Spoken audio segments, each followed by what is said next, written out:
Tuhan, kami rindu Tuhan datang beribadah, sebab kami percaya malam hari ini Kau punya rencana yang spesial untuk setiap kami. Engkau punya rencana yang besar untuk setiap kami ya Tuhan. Sampaikanlah isi hati-Mu ya Tuhan, sampaikanlah ya Tuhan, sebab kami sadar kami sangat membutuhkan firman-Mu. Hanya dengan firman-Mu itulah kami hidup, sebab firman-Mu itu yang menuntun jalan kami, terang dan pelita bagi kaki kami. Sampaikanlah ya Tuhan, kami siap mendengarnya. Di dalam nama Tuhan kami tercinta, Tuhan kami Yesus Kristus. Sama-sama kita katakan amin. Tepuk tangan sekali lagi bagi dia. Haleluya. Silakan Bapak Ibu duduk. Haleluya. God is good all the time. And all the time. Haleluya. Mungkin alangkah baiknya kalau saudara yang agak di belakang bisa maju mengisi yang di depan. Saudara-saudara, kalau saudara tidak keberatan, saudara bisa berdiri. Mungkin 5-4 baris di bagian belakang bisa maju. Amin. Ya, terima kasih. Supaya bisa lebih dekat gitu sama saudara ya. Thank you very much. Appreciate that. Saya sangat menghargai itu. Thank you. Saudara-saudaraku, senang sekali bisa ada di kota Surabaya, kota di mana saya dilahirkan, di gereja Bethany, gereja saya dilahirkan secara rohani. Saudara-saudara, saya baru balik dari Israel, ini transit di kota Surabaya 12 hari, ya, sempat mengunjungi kampung Bethany, Maria Marta dan Lazarus, kemudian ke Konstantinopel, ke Istanbul, Troas, Laodikia, Pergamus, Efesus, Smyrna, Tiatira, Philadelphia, Sardis, kemudian ke Istanbul, ke Istana Topkapi, Istana Sultan. Di situ tempat yang kudus, sebab di situ disimpan, saudaraku, jubah, mantel, baju, rambut, jenggot, pedang dari Nabi Muhammad, kunci Ka'bah dan banyak barang-barang kudus yang disimpan di sana. Ternyata, saudaraku, di sana pun disimpan tongkat Musa. Rasanya kepingin tak ambil aja, saudara, bawa pulang Surabaya, sudah belah lautan tongkatnya Musa. Saudara-saudaraku luar biasa. Saudaraku pulang dari Israel, tiba di kota Surabaya tanggal 17 Januari kemarin. BlackBerry saya terima email.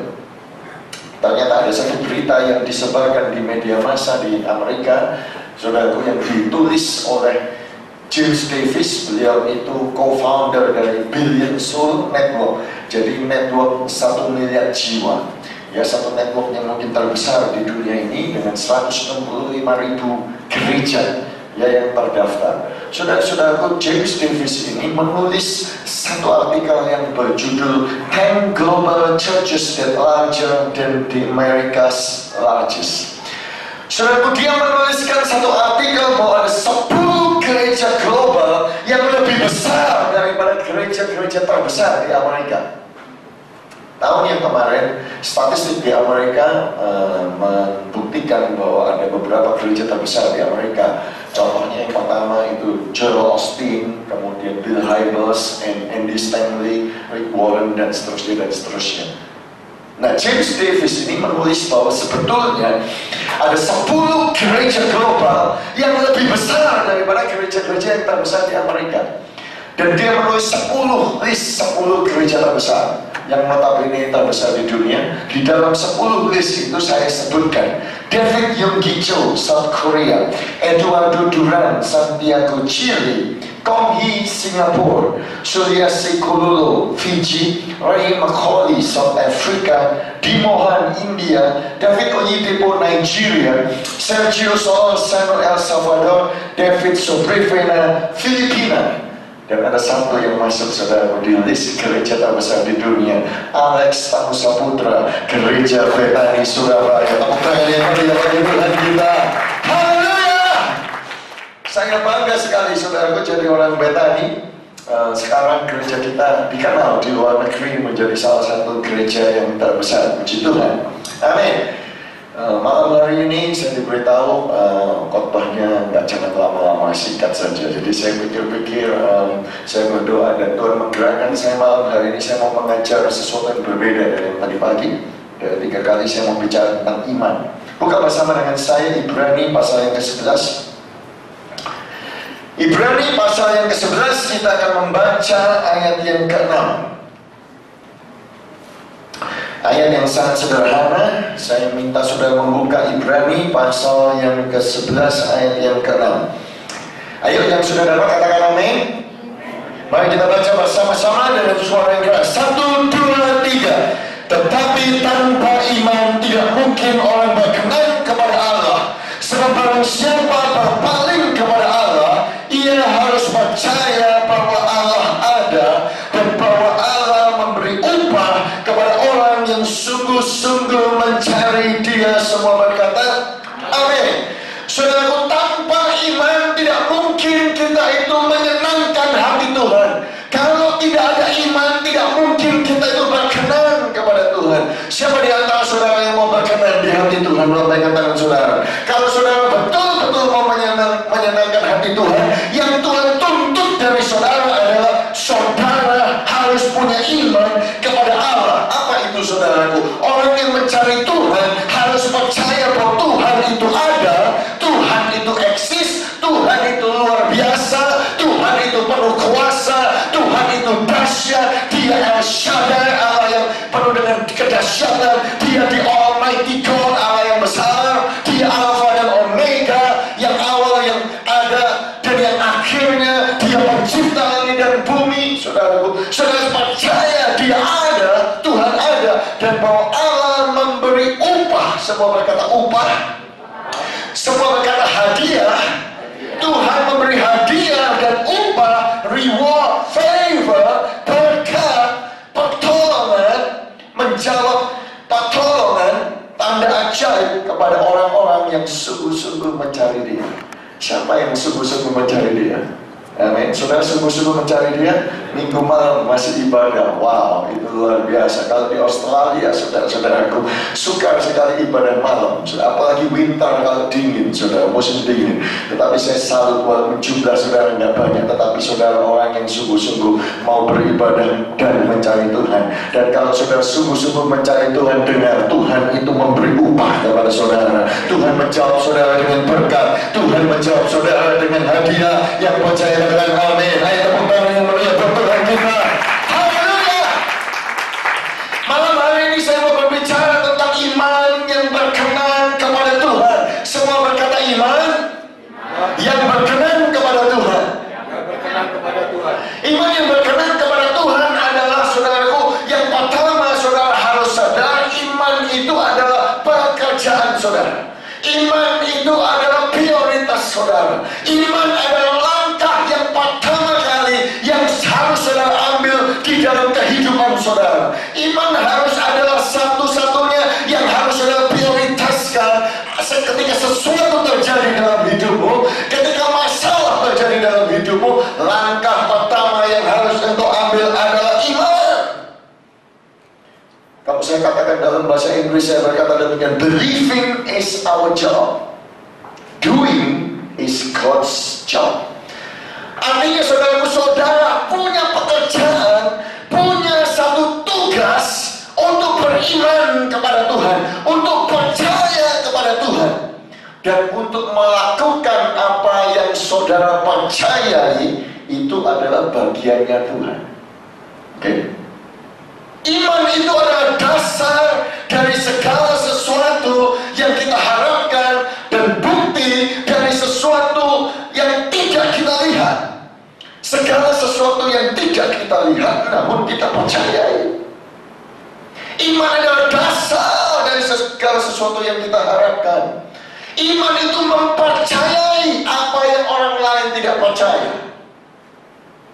Itu sebabnya orang Kristen disebut apa? Orang beriman. Dalam bahasa Inggrisnya apa? The believers. Kenapa kita termasuk orang percaya? Karena orang dunia tidak percaya Tuhan itu ada. Kita percaya Tuhan itu ada, sekalipun kita tidak melihat Tuhan. Orang lain tidak percaya ada surga dan neraka. Kita percaya ada surga dan neraka, sekalipun kita tidak melihat ada surga dan neraka, dan tidak ada bukti yang bisa membuktikan, tetapi kita percaya. Orang lain tidak bisa percaya bahwa Tuhan itu turun ke atas dunia ini, mati di atas kayu salib, tetapi kita adalah orang yang percaya bahwa karena begitu besar kasih Allah akan dunia ini, sehingga Ia telah mengaruniakan anaknya yang tunggal, supaya siapa yang percaya kepadanya tidak binasa, melainkan beroleh hidup yang kekal. Saudara-saudara, iman itu melihat apa yang orang lain tidak bisa melihat. Orang lain tidak bisa melihat pertolongan Tuhan. Kita melihat ada pertolongan Tuhan. Orang lain tidak bisa melihat ada tanda ajaib. Kita melihat ada tanda ajaib. Orang lain tidak bisa percaya dan melihat ada kesembuhan. Kita melihat walaupun mata rohani, mata jasmani kita belum melihat, mata rohani kita bisa melihat ada kesembuhan. Sebab Jehovah Rafa, Allah menyembuhkan. Oleh pilur-pilur Yesus aku disembuhkan. Orang lain tidak bisa melihat bahwa Tuhan akan mencukupi. Ada berkat. Kita bisa melihat dan percaya Filipi 4 ayat 19 bahwa Tuhan akan mencukupi dan memenuhi segala yang kita butuhkan menurut kekayaan dan kemuliaannya dalam Kristus Yesus. Itu sebabnya iman itu melakukan apa yang orang lain tidak lakukan. Orang lain tidak mau berdoa karena tidak percaya. Saudara dan saya sebagai orang beriman, kita berdoa.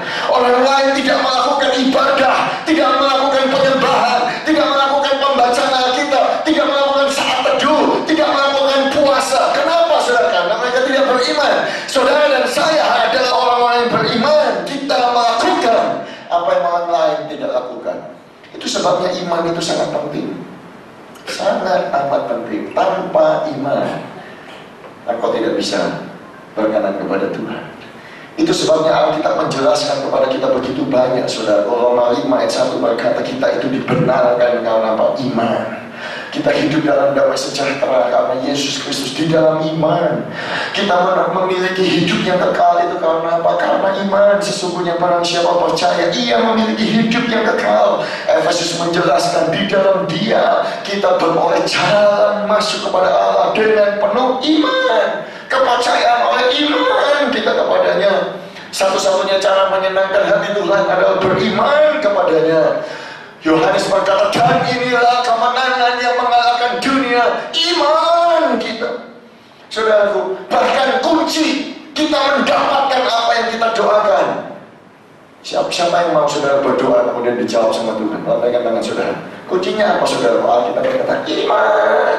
Dan apa saja yang kamu minta dalam doa dengan penuh kepercayaan, apa yang kau minta dalam doa dengan penuh iman, Matius 21 ayat 22, kamu akan menerimanya. Oh haleluya. Itu sebabnya Roma, Galatia, Ibrani berkata orang yang benar akan hidup oleh iman. Roma 14:23 berkata segala sesuatu yang tidak engkau lakukan berdasarkan iman adalah dosa. Jadi saudara-saudaraku, Tuhan itu suka engkau hidup karena iman. Dan Tuhan mau engkau itu tahu prioritasmu, pekerjaanmu. Yang dituntut oleh Tuhan adalah beriman bahwa Tuhan itu menyertai, tidak pernah meninggalkan kita. Saya mau sampaikan kepada saudara, ketika saudara mengalami berjalan dalam lembah kekelaman, apa yang Tuhan harapkan dari saudara? Engkau punya iman. Sekalipun aku berjalan dalam lembah kekelaman, aku tidak takut bahaya. Apa itu? Iman. Sebab gadamu dan tongkatmu itu yang menyertai aku. Apa itu? Iman. Bahwa ada keadaan Tuhan. Sebab engkau tidak pernah meninggalkan aku dan menghibur aku. Apa itu? Iman. Engkau menyediakan bagiku hidangan di hadapan para musuhku. Apa itu? Iman. Pialaku penuh melimpah. Engkau mengurapi kepalaku dengan minyak. Apa itu? Iman. Haleluya. Haleluya. Sesungguhnya kebajikan, kemurahan, berkat, kasih karunia akan mengikutiku seumur hidupku. Apa itu? Iman. Dan aku akan tinggal di dalam rumah Tuhan sepanjang masa. Apa itu? Iman. Jadi ketika engkau mengalami lembah kekelaman, Tuhan mau engkau punya iman. Ketika engkau dalam kesesakan, engkau punya iman berseru, aku melayangkan pandangku ke atas bukit, dari manakah datangnya pertolonganku? Pertolonganku datang dari Tuhan yang menciptakan langit dan bumi.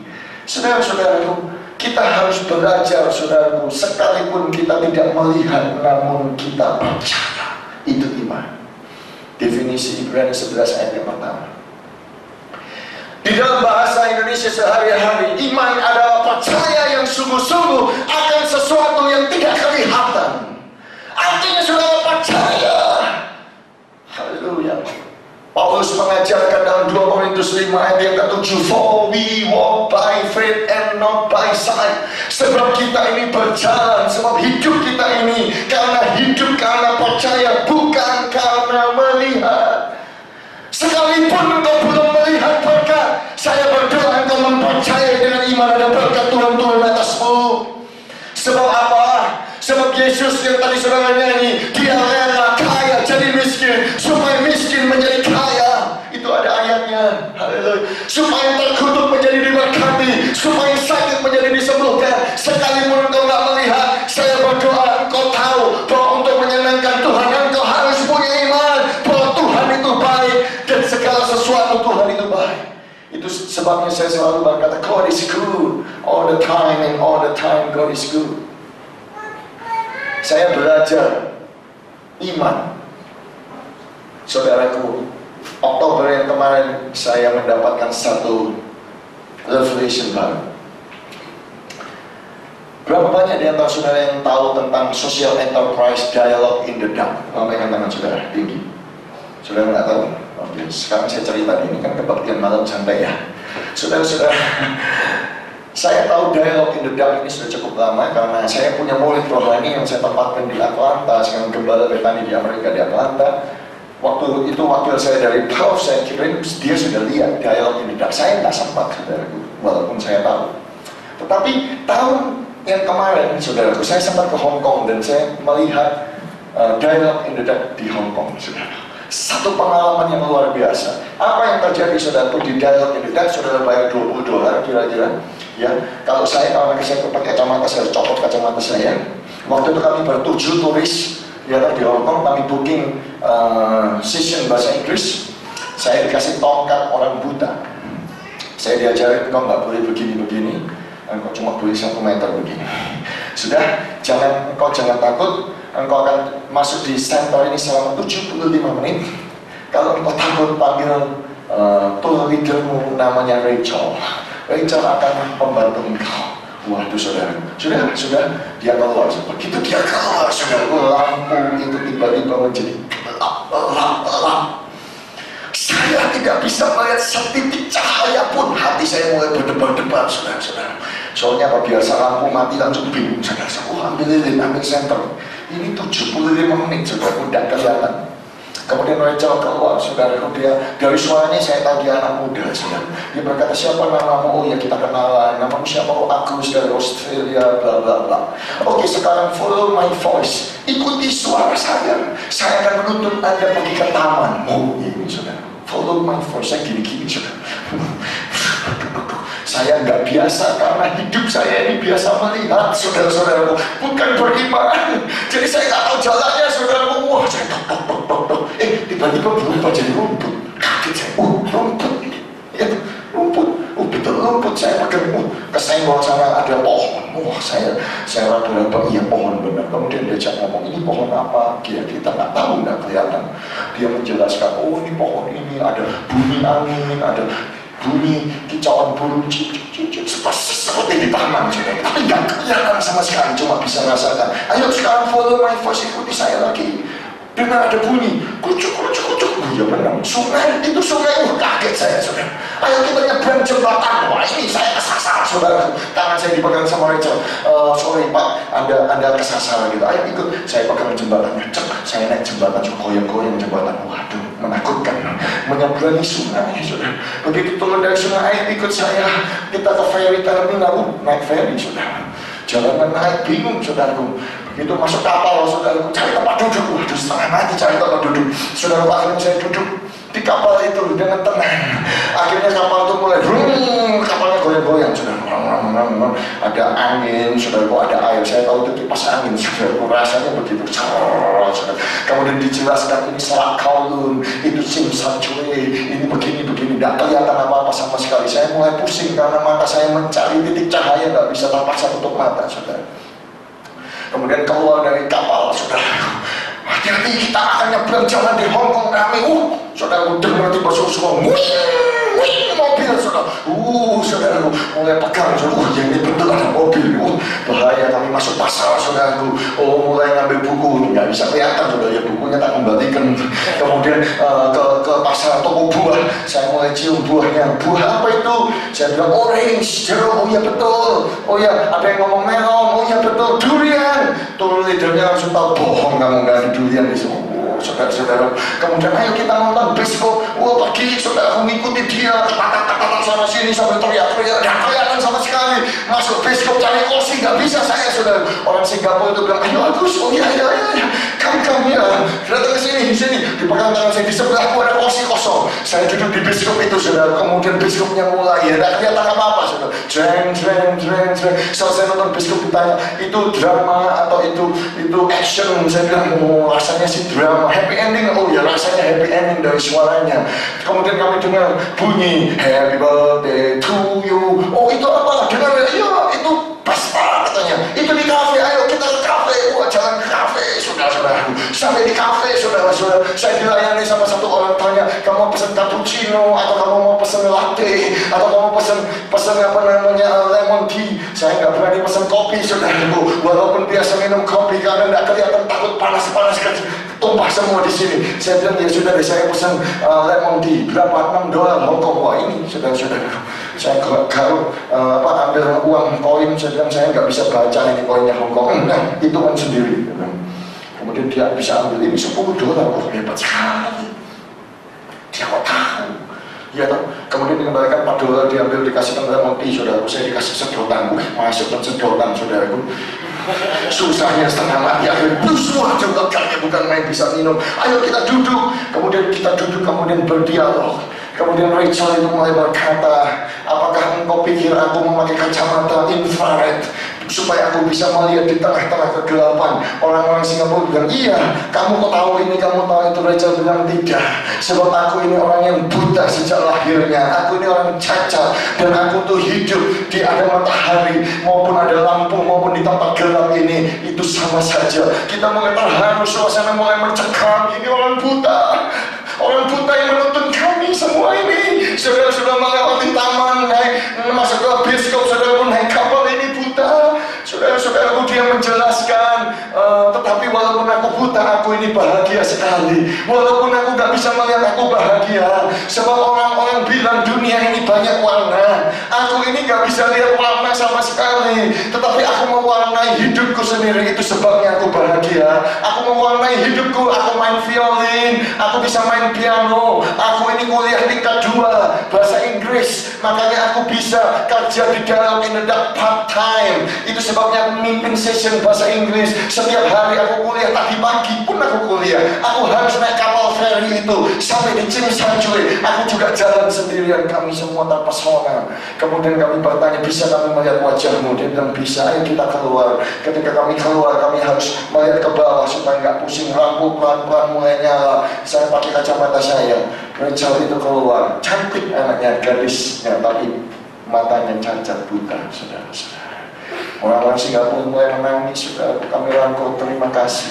Saudara-saudaraku, itu adalah pola, itu adalah sesuatu yang luar biasa. Kalau saudara yang terdekat dengan Indonesia itu Singapura, saudara bisa pergi ke sana, saudara bisa search. Ya, Social Enterprise Dialogue in the Dark ini salah satu tujuannya adalah memperkerjakan orang buta. Dia sudah memperkerjakan 7.000 orang buta di seluruh dunia ini. Dahsyat kan saudara-saudara. Saudaraku, saya waktu masuk di sana, saya keluar dari tempat itu, saya bersyukur menjadi orang yang bisa melihat, saudara-saudaraku. Tetapi saya belajar sesuatu dari orang buta. Semua yang kerja di sana, semua orang buta. Termasuk yang melayani saya, mau pesan kopi, cappuccino, latte, itu juga orang buta, saudara-saudara. Apa yang saya belajar dari mereka? Mereka punya keterbatasan, mereka punya kecacatan, mereka hidup dalam kegelapan. Tetapi bukan berarti mereka stres, bukan berarti mereka give up, bukan berarti mereka tidak bisa menikmati kehidupan, bukan berarti mereka tidak bahagia. Namun sebaliknya, sekalipun mereka tidak melihat, tetapi mereka masih bisa sekolah, mereka maju terus, mereka tidak putus asa, mereka sungguh-sungguh. Wow, mereka punya kehidupan. sampai mereka menikmati kehidupan mereka. Apa itu saudaraku? Mereka hidup bukan karena melihat, tapi karena iman. Saya mau sampaikan kepada saudara, waktu saya keluar dari tempat itu, saya sampaikan kepada jemaat saya di Australia, apapun yang terjadi dalam kehidupanmu, kalau engkau tidak bisa melihat kesembuhan, walaupun engkau matamu nggak bisa melihat yang namanya jalan keluar, di depanmu ada Laut Tiberol, di depanmu ada Sungai Jordan, di depanmu ada tembok Jericho, engkau tidak bisa melihat pertolongan Tuhan. Itu ada baiknya. Kenapa? Karena memang hidup kita bukan karena melihat. For we walk not by sight, tetapi kita hidup karena iman. Kalau kita tutup mata kita, saudara-saudara, kita berdoa dan beriman, mata rohani kita bisa melihat bahwa sesungguhnya Tuhan akan membelah Laut Tiberol dan membuat jalan keluar. Ketika engkau menutup matamu, engkau akan bisa melihat engkau disembuhkan oleh bilur-bilur Yesus. Ketika engkau tutup mata, engkau bisa melihat promosi datang di dalam kehidupanmu. Ketika engkau tutup mata, engkau bisa melihat jodohmu yang engkau tunggu-tunggu itu datang. Ketika engkau menutup matamu, engkau bisa melihat dalam mata rohani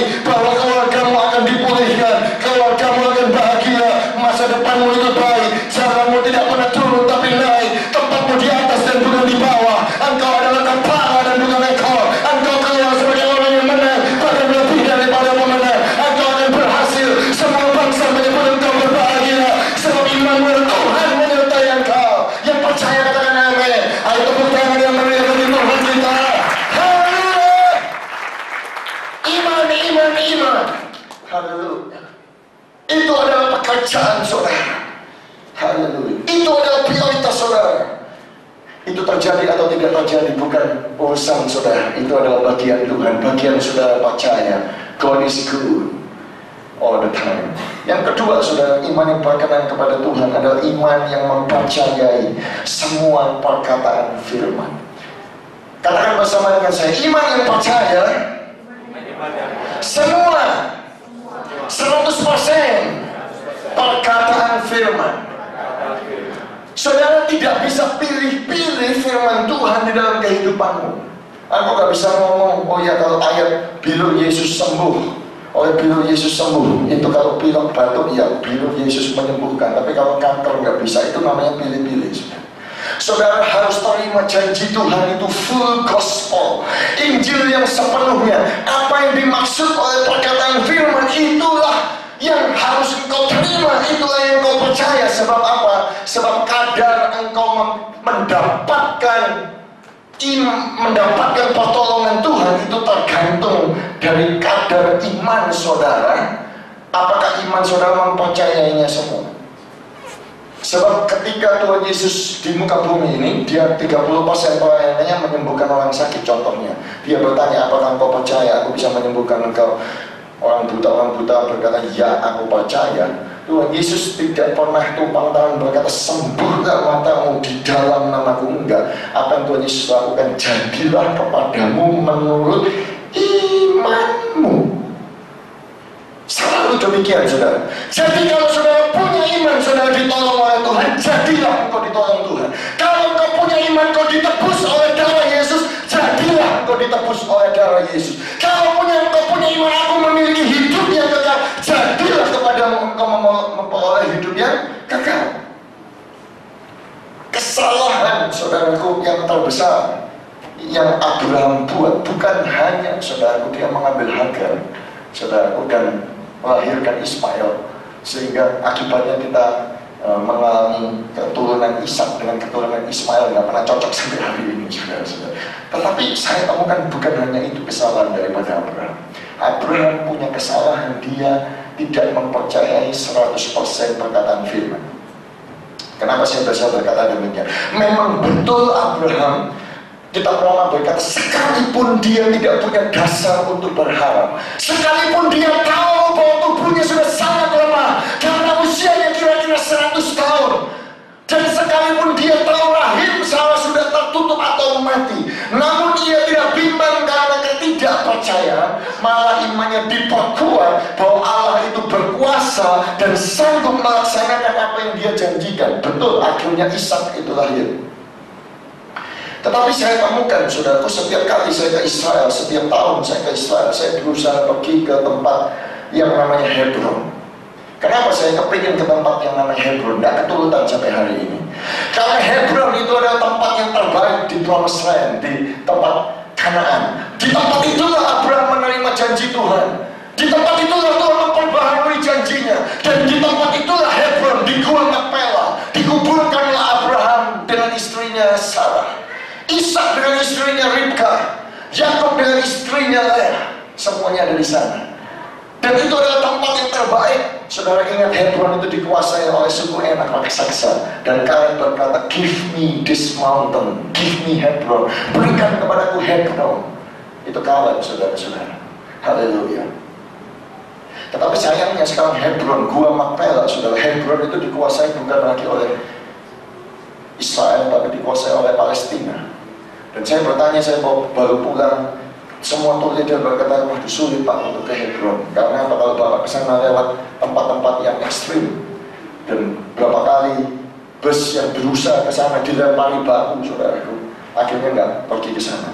Sekarang saudaraku ada masjid yang dibangun di sana, saudara-saudaraku, dan diperebutkan di UNESCO tentang Gua Makpela. Karena Abraham itu adalah sumber dari 3 agama, saudaraku, Islam, Judaism dengan Christianity. Saudara-saudaraku, setelah saya selidik demi selidik, saudaraku, sebetulnya yang salah itu Abraham sendiri. Kenapa? Karena kalau saudara perhatikan Kejadian pasal 13, setelah Lot berpisah daripada Abraham, Tuhan berjanji kepada Abraham, pandanglah sekelilingmu. Dia disuruh melihat sekelilingmu. Haleluya. Abraham melihat sekelilingnya. Lihatlah dari tempat engkau berdiri itu, ke sebelah timur, ke sebelah barat, ke sebelah utara, dan ke sebelah selatan. Sebab seluruh negeri yang kau lihat itu akan kuberikan kepadamu, Abraham.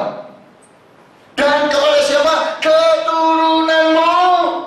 Untuk 1 tahun, 2 tahun, enggak, untuk selama-lamanya. Dikatakan di ayat yang ke-17, bersiaplah, carilah negeri itu menurut panjangnya, saudara, menurut lebarnya, ukurlah tanah itu, sebab aku memberikan, sebab kepadamu lah aku berikan negeri itu. Janji itu diulangi lagi, saudaraku, di Kejadian 17. Kepadamu dan kepada keturunanmu akan kuberikan negeri ini, akan kuberikan menjadi milikmu.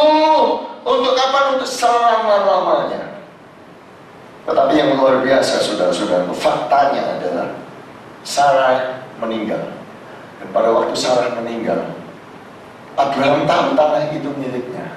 Semua orang berkata, Tuanku ini, Abraham itu dipanggil, Tuanku ini adalah seorang raja yang agung di tengah-tengah kami. Jadi kuburkanlah istrimu yang mati itu dalam kuburan kami yang terpilih. Tidak ada seorang pun dari kami yang menolak menyediakan kuburannya bagimu, untuk menguburkan istrimu yang mati itu. Tapi Abraham salah mengambil langkah. Dikatakan dia sujud kepada Bani Het. Padahal Bani Het itu sudah dijanjikan kepada Abraham itu akan menjadi milikmu. Dia sujud, bahkan dia beli tanah itu seharga 400 shekel perak. Seperti yang berlaku di antara para saudagar. Kejadian 25 mengulangi, tanah itu, gua itu, saudara, telah dibeli Abraham dari Bani Het 400 shekel.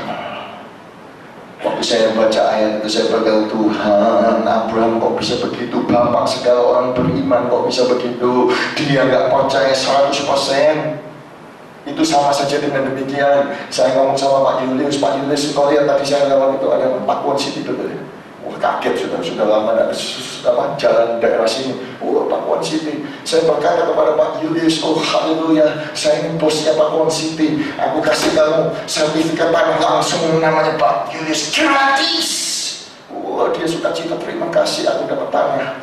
Ya, namanya sudah namanya Pak Julius. Sertifikatnya sudah atas namanya dia, sertifikat hak milik. Tapi dia nggak percaya. Dia datang ke kantornya, ketemu sama manajernya. Berapa sih tanah ini per meter? Orangnya ngomong 2 juta, ya sudah, berapa tak bayar? Dibayar sudah sama dia, padahal dapatnya gratis. Bukankah itu yang terjadi oleh Abraham? Halo, saudara, saya kasih mobil, misalnya Toyota, udah dapat Toyota mobilnya. Tapi saudara masih nggak percaya. Padahal suratnya sudah atas nama saudara. Saudara masih pergi lagi ke tempat Toyota. Saudara membeli lagi apa yang harusnya itu sudah menjadi milik saudara. Kenapa itu? Karena engkau tidak percaya 100%. Halo, bukankah itu yang terjadi hari ini? Tuhan berkata oleh Pilih Yesus, engkau sudah disembuhkan, tapi engkau kurang percaya. Engkau masih beli, saudaraku, spend berjuta-juta, vitamin ini, kapsul ini, ikut multi level sana, makanan ini, karena engkau punya iman bahwa makanan itu menjadikan engkau sehat. Padahal yang membuat tubuh engkau sehat itu adalah Roh Kudus, itu adalah Tuhan yang percaya. Katakan amin. Haleluya. Jadi kita itu harus mempercayai firman Tuhan. Saudara-saudaraku, banyak orang berkata, Pak, sukar sekali karena ada begitu banyak janji yang sukar untuk dipercaya. Memang betul, ada 7.000 janji lebih yang Tuhan berikan dalam firman-Nya, dan semua janji-janji itu dikatakan sah, menjadi milik saudara. Dikatakan engkau yang percaya, engkau adalah ahli waris kerajaan Allah, engkau adalah keturunan daripada Abraham, engkau itu ahli waris. Saudara tahu ahli waris itu sah itu kapan?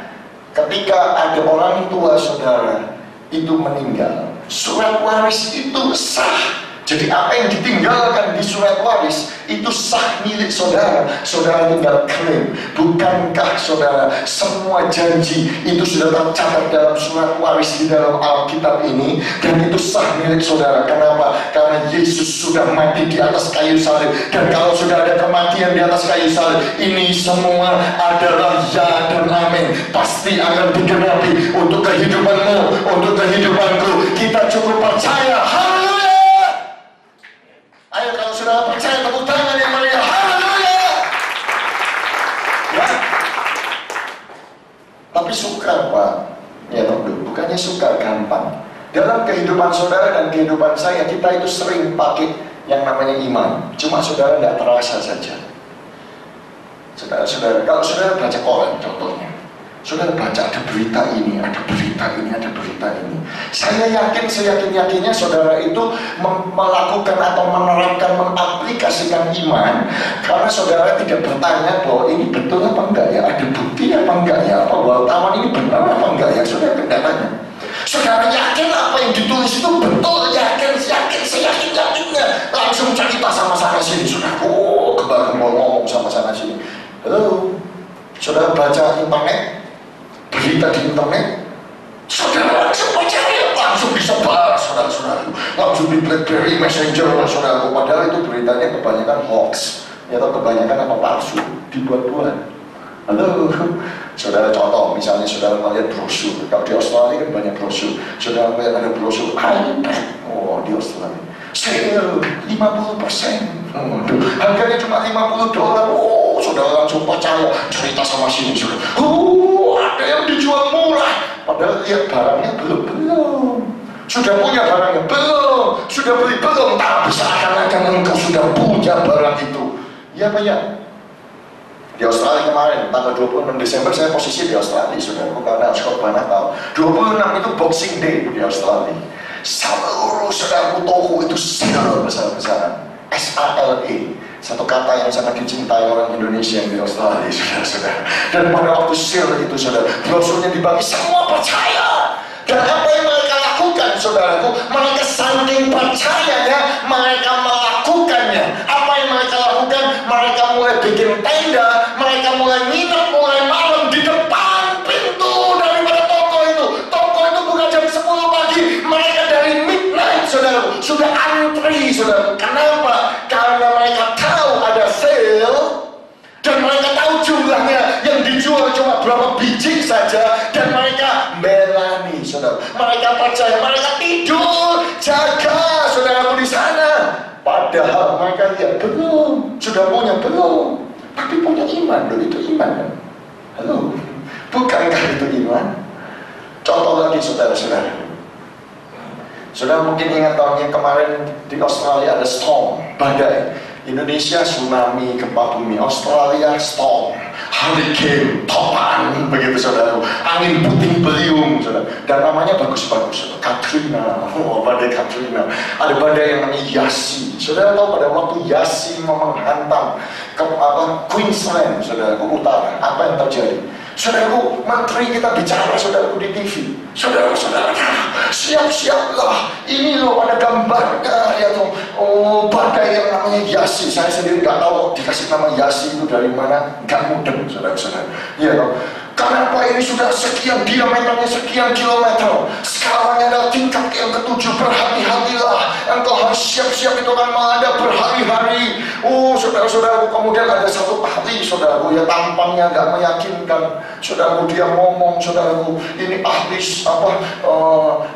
meteorologi, ahli ilmu perkiraan cuaca dan lain sebagainya. Saudara tahu apa yang terjadi oleh orang Australia? Mereka semua percaya. Saya mau sampaikan sama saudara, mereka itu lihat orang yang ngomong di TV itu kenal aja enggak, saudara. Kenal enggak? Gak ada yang kenal. Mereka nggak ngecek, saudaraku, orang yang ngomong itu punya degree apa enggak, punya kemampuan apa enggak, bohong apa enggak. Mereka percaya, dan saking percayanya, saudaraku, mereka langsung menyerbu supermarket, saudaraku. Mereka beli makanan, beli daging, supermarket ludes, saudara-saudara. Oh, mereka mulai beli papan, beli kayu, saudaraku. Rumah mereka jendelanya ditutup papan, ditutup kayu, beri, saudaraku, karung-karung pasir, dan menanti-nantikan supaya badai itu datang.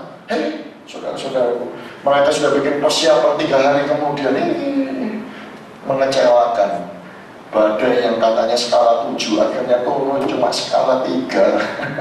Cuma angin kencang begitu, tidak terjadi. Saudara-saudaraku, tapi mereka percaya bahwa badai itu akan datang. Saya mau sampaikan kepada saudara, kalau saudara itu dengan mudah mempercayai wartawan di koran, kalau saudara dengan mudah mempercayai apa yang dikatakan internet, saudara mulai mempercayai orang yang bicara di TV yang tidak saudara kenal. Saya mau sampaikan kepada saudara, kenapa engkau nggak bisa percaya hamba Tuhan ini yang di mimbar ini, yang saudara kenal, saudaraku, dari gereja Betani, yang berkata tentang firman Tuhan. Jangan takut, jangan gelisah hatimu. Tuhan itu Immanuel, Dia pasti tidak akan pernah meninggalkan engkau. Dia tidak akan pernah membiarkan engkau sendirian. Kemanapun engkau pergi, engkau akan dituntun, engkau akan dipelihara oleh Tuhan. Darah Yesus itu melindungi engkau. Penjagaan Tuhan ada atas engkau. 1000 boleh lewat di sebelah kiri, 10.000 di sebelah kanan, itu tidak akan menimpa saudara. Yang percaya katakan amin. Ada tepuk tangan yang meriah bagi Tuhan kita. Haleluya, haleluya. Saudara-saudaraku, saya itu heran, lihat topan itu sudah dikasih nama jauh-jauh hari. Saudaraku, mereka sudah kasih nama topan sama tornado. Saya baru tahu namanya Katrina, namanya Nina, saudaraku, namanya cantik-cantik, saudaraku. Saya baru sadar ternyata mereka sudah kasih nama topan itu sampai tahun 2016. Mereka percaya, saudaraku. Mereka kasih nama Alex, Bonnie, badai Colin, badai Daniel, Hurricane Earl, saudaraku, tornado Fiona, Gastone, Hermine, Igor, Julia, Carl, Lisa, Matthew, kaget saudaraku, ada Matius, saudara-saudaraku. You know, Nicole, Otto, Paula, Richard, Sherry, Thomas, Virginia. Untung saya cari Agus, gak ada, saudara-saudara. Julius, oh gak ada, saudara-saudara. Mereka sudah memberi nama untuk badai yang akan datang dan mereka mempercayainya. Kenapa saudara tidak bisa memberikan nama? Akan ada hujan akhir yang turun yang lebih lebat daripada hujan awal. Namanya adalah hujan berkat, hujan keselamatan, hujan mujizat, hujan tanda ajaib, hujan kesuksesan, hujan keberhasilan. Tepuk tangan yang meriah bagi Tuhan kita. Haleluya, haleluya. Saya rindu supaya saudara itu sungguh-sungguh, saudaraku, mempunyai iman. Waktu di Oktober kemarin, saudaraku, saya dapat kehormatan mewakili Bapak Gembala Senior pergi ke Korea. Sebetulnya beliau itu harus berkhotbah di gereja terbesar di Yoido Full Gospel. Ya, beliau adalah Board of Director di Church Group International, tapi karena alasan kesehatan beliau nggak bisa pergi, jadi saya pergi sendiri. Ya, saya itu biasanya yang pergi bersama-sama dengan Om Alex ke luar negeri, menerjemahkan beliau di luar negeri di Singapura, tapi kali ini beliau nggak bisa, jadi saya pergi sendiri. Saudara-saudaraku, saya lihat gereja yang terbesar di dunia, di Korea. Saya salut dengan Dr. Cho Yong Ki. Kenapa? Usianya 77 tahun, tubuhnya dia terkena Parkinson, saudara. Jadi bergetar, sangat lemah. Karena dulu waktu zaman perang, saudara, dia nggak bisa makan, kedinginan di salju, miskin, saudara, sehingga mempengaruhi dia punya fisik, saudara. Tetapi saya salut kepada Dr. Cho. Dokter berkata nggak mungkin kau sembuh, tetapi dia, saudara, ketika dalam kesakitannya, apa yang dia lakukan? Dia mengambil langkah iman, percaya bahwa Tuhan itu menyembuhkan. Janji Tuhan itu ya dan amin, pasti akan digenapi, tidak akan kembali dengan sia-sia, pasti akan melaksanakan menurut yang disuruhkan kepadanya. Saudaraku, Dr. Cho percaya letak kesembuhan oleh darah Yesus. Yesus yang mati di atas kayu salib mencucurkan darahnya supaya yang sakit menjadi sembuh. Dia percaya 100%, walaupun dunia ini tidak percaya, saudara-saudara.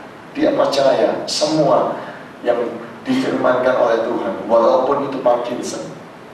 Dan saudaraku, apa yang dia lakukan? Saya melihat beliau khotbah setiap hari, dan ini ciri beliau khotbah, saudara. Kalau saya cirinya kan gampang, ambil mikrofon, saya langsung ngomong, God is good, all the time, and all the time, God is good. Saya mengajarkan jemaat bahwa apapun yang terjadi dalam kehidupanmu, engkau harus percaya God is good. Tapi Dr. Cho punya trik sendiri, saudara. Setiap kali dia naik mimbar, ini yang dia lakukan. Dia ngambil mikrofon, dia langsung berkata, saya bahagia. Semua jemaatnya ikut, saya bahagia, saya sehat, saya sehat, saya diberkati, saya diberkati, saya kaya, saya kaya, saya kuat, saya kuat, saya diberkati Tuhan, saya diberkati Tuhan. Wow, apa itu, saudaraku? Dia mempercayainya dan dia melakukannya. Saudaraku, dia mengajarkan jemaatnya berkata demikian. Saya tiap hari bangun pagi, walaupun kena Parkinson, saya lihat di kaca, saya berkata, Cho, engkau akan tetap berkhotbah sampai usia 90 tahun. Engkau akan terus keliling dunia, KKR, dan memenangkan jiwa-jiwa. Wow, apa itu? Dia mempercayainya, dan dia mengucapkannya, dan dia memperkatakannya. Saudaraku, itu sebabnya dia punya 1 juta jemaatnya sampai hari ini. Kenapa? Karena iman kepada Tuhan. Saudara, saya meninggalkan saudara dengan ini, dengan pesan ini, pulang dari tempat ini. Apapun yang terjadi dalam kehidupanmu, dunia boleh berkata 2012 banyak krisis, banyak kerusuhan, percayalah, engkau tetap aman, engkau tetap dilindungi, karena engkau adalah anak-anak daripada Yesus Kristus. Yang percaya katakan amin. Haleluya. Pemain musik boleh kembali, saudara-saudara, kembali kita siapkan hati kita, haleluya, untuk menyembah dan memuji Dia. Tundukkan kepala saudara. Mungkin ada di antara saudara yang pada malam hari ini saudara datang beribadah. Saudara punya satu beban, saudara punya satu permohonan, saudara punya satu permintaan, saudara punya satu pergumulan yang saudara pikir itu nggak mungkin, yang saudara pikir itu terlalu sukar. Manusia tidak bisa melakukannya. Tetapi dengar hari ini, engkau mendengarkan bahwa Tuhan mau engkau punya iman. Sebab ketika engkau beriman, engkau tidak melihat betapa besarnya persoalanmu, tetapi engkau melihat betapa besarnya Tuhan Allahmu. Kenapa Tuhan mau? Tuhan senang kalau engkau punya iman. Karena ketika engkau beriman, pada saat itulah engkau tidak mengandalkan kekuatanmu, tapi engkau mengandalkan kekuatan Tuhan. Ketika engkau beriman, engkau berkata, Tuhan, secara manusia, secara keuanganku, dalam keadaan keluargaku, dalam keadaan pekerjaanku, dalam keadaan usiaku, dalam keadaan tubuhku, dalam keadaan keluarga dan koneksiku, aku nggak bisa, Tuhan. Tapi hari ini kalau engkau punya iman, engkau akan berkata demikian, Tuhan, aku tahu aku nggak mampu, aku nggak bisa. Aku punya iman, Engkau yang bisa. Tuhan, Engkau lah yang sanggup. Sebab bagi Engkau tidak ada yang mustahil. Sebab bagi Engkau tidak ada yang sukar. Saya mau saudara menyiapkan satu pujian yang berkata demikian. Bagi Tuhan tidak ada yang mustahil. Bagi Tuhan. Haleluya. Saya mau pemain musik ini menyiapkan pujian ini. Dan ketika mereka menyanyi, saya mau saudara masukkan firman itu, pujian itu ke dalam hati saudara. Haleluya. Mari bangkit berdiri perlahan-lahan saudara di hadapan hadirat Tuhan. Taruh tangan saudara di dada saudara. Sebab disitulah bersemayam Roh Tuhan. Sebab disitulah Roh Kudus tinggal di dalamnya. Sebab disitulah tanda segenap hati, segenap jiwa, segenap kekuatan kau percaya Tuhan. Bagi Tuhan tidak ada yang mustahil. Naikkan pujian ini dengan segenap hatimu. Haleluya. Bagi Tuhan tak ada yang mustahil. Bagi Tuhan tak ada yang tak mungkin. Mujizatnya disediakan bagiku. Ku lihatkan dan dipulihkannya.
Tuhan, hamba berdoa Tuhan, firman-Mu sudah disampaikan. Hamba berdoa supaya benih firman ini tertanam di dalam hati yang baik dan berakar dan bertumbuh dan bertunas dan akhirnya berbuah ya Tuhan. Hamba berdoa supaya buah yang mereka hasilkan pulang dari tempat ini mereka beriman, menjadi orang-orang yang percaya. Di saat mereka tidak melihat namun mereka percaya. Di saat orang lain tidak bisa melihat mereka tetap percaya. Sekalipun secara manusia suka, mereka tetap percaya. Tidak ada yang suka, Dan bagi Tuhan tidak ada yang mustahil. Hamba berdoa pulang dari tempat ini, mereka punya iman sebesar biji sesawi ya Tuhan. Engkau menanamkan iman sebesar biji sesawi hari ini. Dalam nama Yesus, dalam nama Yesus, dalam nama Yesus, dalam nama Yesus. Biarlah engkau menerima iman yang sebesar biji sesawi, yang ilahi dari Roh Kudus, supaya engkau percaya. Alkitab berkata, jika engkau memiliki iman sebesar biji sesawi, engkau bisa berkata kepada gunung ini, tercampakkanlah ke dalam laut. Asal engkau tidak bimbang dalam hatimu, namun engkau percaya bahwa apa yang engkau katakan akan terjadi, maka hal itu akan terjadi bagimu. Iman yang memindahkan gunung. Hamba berdoa supaya jemaatmu yang datang malam hari ini, mereka menjadi orang-orang yang memindahkan gunung ya Tuhan. Oh haleluya, mereka adalah the mountain movers, orang-orang yang memindahkan gunung-gunung persoalan. Mereka yang menyetop badai-badai persoalan dalam kehidupan mereka, sebab mereka adalah orang-orang yang punya iman kepada Tuhan. Mereka adalah orang yang mempercayai firman Tuhan 100%. Jadikan mereka sebagai pahlawan-pahlawan iman. Ini doa kami, ini takdir kami untuk umatmu pada malam hari ini. Kami naikkan doa ini di dalam satu nama daripada Tuhan segala Tuhan, nama daripada Juru Selamat kami yang pernah berfirman, mintalah apa saja di dalam namaku, maka aku akan memberikannya. Kami berdoa di dalam nama Yesus. Mari kita bersama-sama katakan